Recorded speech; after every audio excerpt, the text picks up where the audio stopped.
Hi everybody, I'm Delicia and thanks so much for tuning into the Cigar Vixen channel. So today I'm excited to be reviewing this beautiful Quesada Reserva Privada Barber pole in this gorgeous Toro format. This is a cigar that not only have I had a few aging in my humidor for quite some time, but it's something that catches your eye whether you see it in the humidor or maybe you're gifted one, or it's just a beautiful looking cigar. So again, I mentioned this on the last review I did of the Quesada, the Casa Magna. I had a chance to speak with Mr. Quesada and ask him a little bit of background information about some of the cigars that I was going to be reviewing. And I asked him about this one. And it was kind of funny. He was very honest, very, I think, kind of candid about, some of the background information about this. So I did ask him, what went into creating this cigar. And what he told me is that he was not a fan of barber poles. In fact, I think he worded it that for 39 years, there were no barber poles in his lineup. So one day he was walking out on the rolling floor and saw them, rolling a barber pole. And he was like, "Who the hell told you to do that?" And apparently it was something along the lines of, "Oh, well, the young ones told us to do this." So he grabbed the cigar and took it back to his office, lit it up, smoked it, ran back out to the floor and was like, "Keep making those." And, my question, of course, was, who exactly are the young ones? Because it's just funny how he worded that. And so apparently the young ones refer to the fifth generation of the family, his two daughters, niece, and nephews. So they went ahead and, somewhat, as he worded it, kind of against his wishes, created this barber pole, and turned out that it was and remains a fabulous cigar. So it's one of those kind of funny little backstories that I found it really interesting, and I thought it was cute how open and upfront he was about that, but just really, really fun.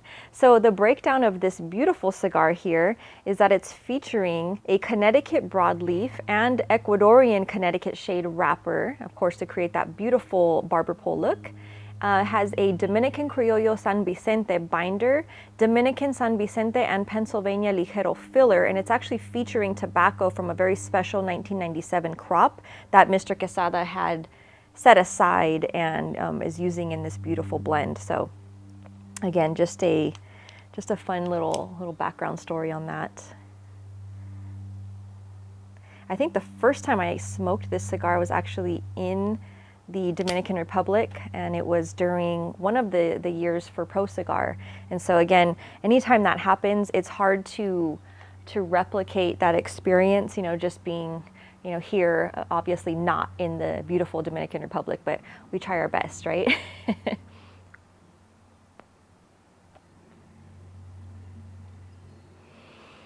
To me, every time I smoke this cigar, it has a beautiful pre-lit, kind of a sweet cedar presence to it, so really nice.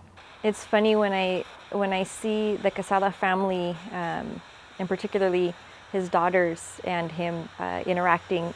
I can't help but be reminded of my own dad and myself. And of course, my dad didn't make cigars, but my dad was in the paint industry for a long time, and so I know that there's times when I've gone to him and I'm like, "Yeah, I want to paint this, this color and then this one, and whatever my ideas were," and he'll come and he'll kind of give me a look like, "No, that's not going to look good." And then sure enough, I won't listen and I'll do it, and he'll come by and it's like, "Oh, that looks really nice." So it's kind of funny. I don't know why that kind of reminded me of that dynamic of fathers and daughters, and just that whole relationship is really fun.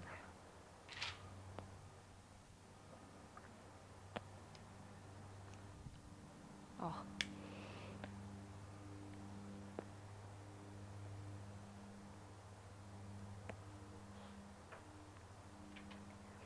Wow.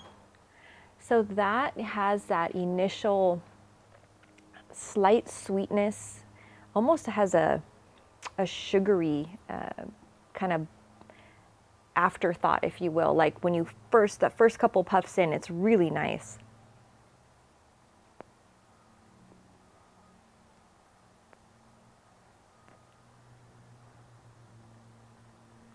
underlying cedar right away with just that subtle sweetness that's kind of mixed into the background.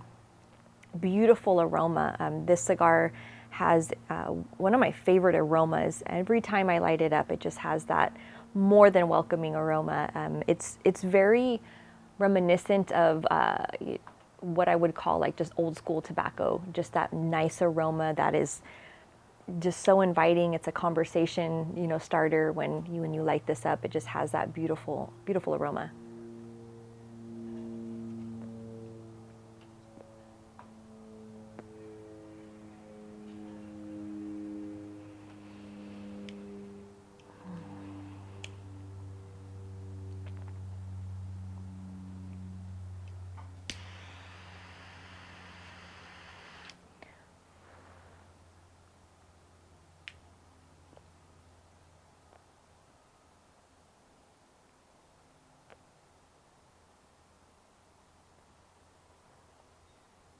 Oh, that sweetness, it's unique. Every so often when I smoke a cigar, I can pick up, it's this very unique, subtle sweetness that happens to combine a nice underlying woodsy, more so with a cedar profile, and then almost like just like a sprinkle of like a sugar cane mixed into it. So just really nice, subtle sweetness, nice woodsy profile underneath, and it just has that beautiful balance to it right off the bat.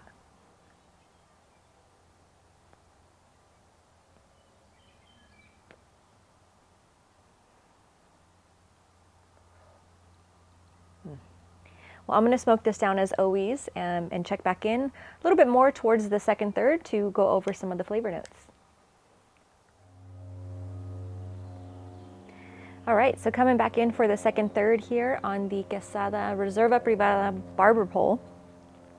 Beautiful point to stop and take note of all these wonderful flavors that are coming into play. So there's a little bit of a cacao bean in there, so that little slight dusted sweetness that's kind of in and out of each couple puffs or so. And then there's this beautiful kind of a cashew cream, as well as a little bit of a peanut in the background, and a slight red pepper, but it's not very strong, so it's kind of just in the background. You can detect it, but it's not super strong pepper. It's just that little bit of flavor, again providing a very balanced experience. Lots of nice little subtle notations of different flavors that come in, as well as anise. So there's been some anise right around, I'd say halfway through the first third. I started to pick up more of that anise, and even a little bit of nutmeg. Very subtle, but you can pick it up. Really nice amount of flavor. Again, very balanced, smoking beautifully, nice draw to it. Beautiful temperature. It's not getting overheated or anything.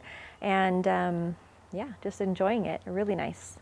I would actually put this with a cup of coffee. It would be one of the few times that I actually add like half and half to the coffee for that added creaminess, because there's a subtle creaminess to the cigar itself, to the smoke. So it would be a really nice pairing if you're somebody who likes to do cigars and coffee as much as I do.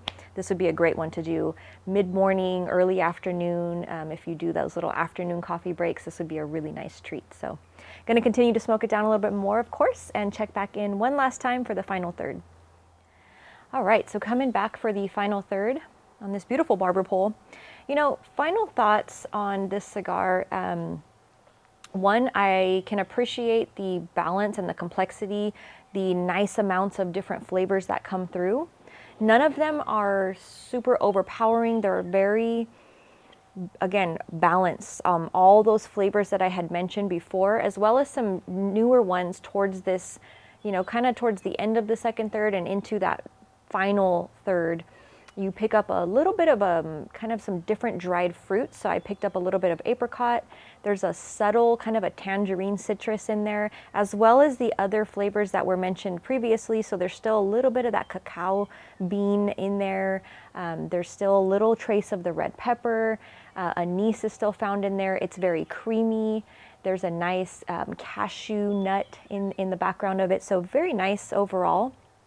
What I found impressive is that, you know, I've never given it much thought. I don't typically smoke a lot of different barber poles. However, I would imagine that when you're taking almost opposite ends of the spectrum on the wrapper, so you have a slightly more delicate, Connecticut shade grown on the wrapper, and then the opposite side of that, which is that tougher, heavier Connecticut broadleaf, and you're getting those together on a wrapper and you're getting them to actually burn evenly, it's impressive. So again, hats off to the construction on this guy. It's been a really easy cigar to smoke.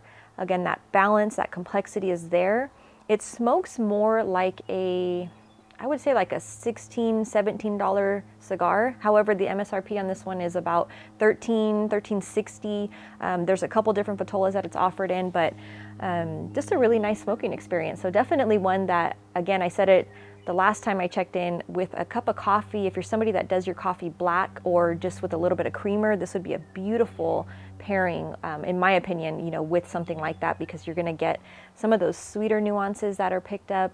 Just again, every third had something a little bit different to offer, and again, all of them still remaining very balanced. So hats off, beautiful cigar. Hopefully one that you've had a chance to smoke. If not, definitely pick up a box or two of these guys and you can let them sit and age nicely in your humidor. And yeah, I'd love to hear your thoughts if you've already smoked it, if it's been a while, if you plan on revisiting the cigar. Definitely find out more on the Quesada Cigar website as well as their Instagram. They always do a great job of posting and reposting pictures that people tend to tag them in on Instagram. So make sure you do that. If you have a couple in your humidor, be sure to light them up. Tag Quesada Cigars as well as me. I'd love to see what you guys are doing out there, and tuning in. Have a great day. Cheers.